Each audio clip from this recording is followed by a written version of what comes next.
திருவள்ளூர் மாவட்டம் பொன்னேரி கல்வி மாவட்டத்தில் இயங்கி வரும் அரசு ஆரம்ப பள்ளிகள், நடுநிலைப் பள்ளிகள், உயர்நிலைப் பள்ளிகள் மற்றும் மேல்நிலைப் பள்ளிகள் இன்று திறக்கப்பட்டன.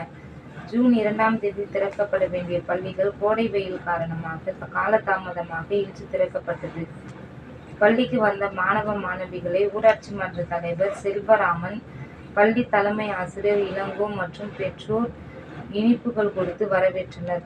நீண்ட இடைவெளிக்கு பிறகு பள்ளி மாணவ மாணவிகள் ஆர்வமாக பள்ளி வகுப்பறைக்குள் சென்று அமர்ந்து தனது நண்பர்களை சந்தித்து கொண்டனர். மேலும் ஒரு வகுப்பறையில் இருந்து மற்ற வகுப்பறைக்கு புதியதாக நுழைந்த மாணவ மாணவிகளுக்கு புதிய நோட்டு புத்தகங்கள் வழங்கப்பட்டது. பள்ளி திறக்கும் முன்னதாக அனைத்து பள்ளிகளும் சுத்தப்படுத்தும் பணி, பள்ளி துவங்குவதற்கான ஆயத்த பணி நடைபெற்றது என்பது குறிப்பிடத்தக்கதாகும்.